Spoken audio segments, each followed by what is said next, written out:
Welcome to the Sage Thought Leadership Podcast, transforming the way people think and work so their organizations can thrive. Well, hi everyone, and welcome to our podcast.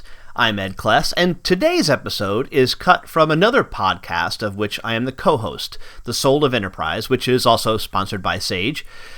The Soul of Enterprise is dedicated to belief that business has a spiritual, though not necessarily religious, component. I hope you enjoy this excerpt. If you do, please visit www.thesoulofenterprise.com for more. And I'm thinking this in terms of subscription. One of the big things here, there's a lot of substitutes to accounting firms and professional firms. But how many offer subscriptions at this point? I think this is a huge competitive window, at least for a while.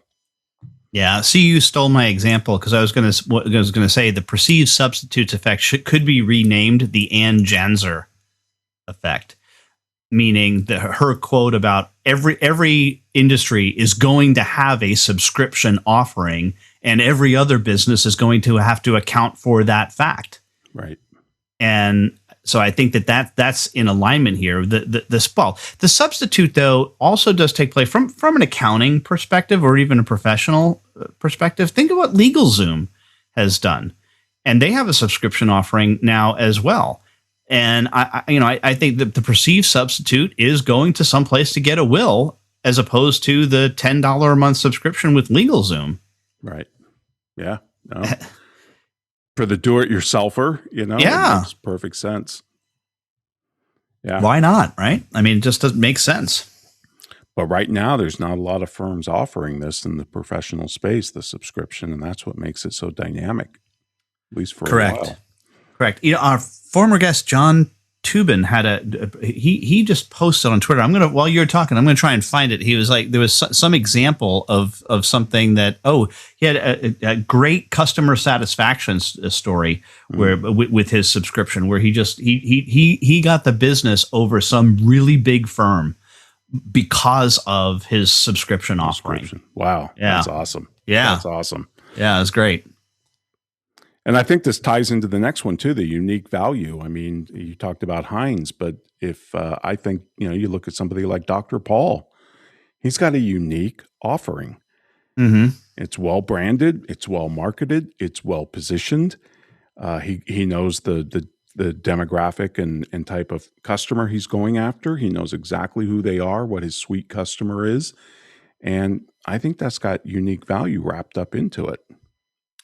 Well, as you said, it really does apply to the subscription pricing period because of the marketing piece of it. And yeah, I mean, where else can you get unlimited doctor visits at all? I mean, you can't even get that with any kind of an insurance plan. They're not going to do that. They're going to put some kind of a cap on it, and you're going to have a threshold that you can't go past. And we've all had that in our insurance plans where like up to 12 visits a year covered for other things. And then no, not with Dr. Paul, completely unlimited all the time.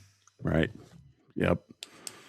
And then I think of the switching cost effect, Ed, and I know in software, in your world, that's a huge issue. It's also a big issue with personal relationship, businesses. Because you just don't want to switch your accountant, your lawyer, your barber. It can be traumatic for people to have to fire their professional. It's an uncomfortable situation, no matter how you do it. Even if you just walk away and don't say a darn word and just never come back, it's uncomfortable.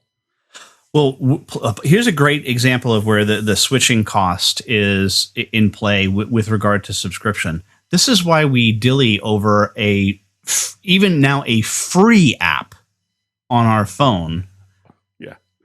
Knowing that there's going to be possibly some kind of a subscription involved, $1.99, something like that. Doesn't matter.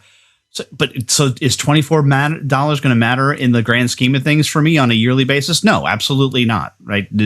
Drop in the bucket, literally. But once I commit to an app that I'm going to use on my phone, I'm like, I don't want to have to switch to something else, right? So we will dicker over the stupidest thing over an app like that. And, this is where I think that we have to be careful of the whole, is freemium worth it? Because I think this is a negative freemium because it's not so much that it's free because it's, I don't want to commit to learning this and then have to switch. Free or not. It doesn't matter. In fact, I might be more apt to say, oh my gosh, this one's $10 a month. I bet it's really good. Right. Yeah, no, there's a hassle factor there that I think is huge. That's part of the friction, I think, that the subscription economy takes away, at least in the professional firm context.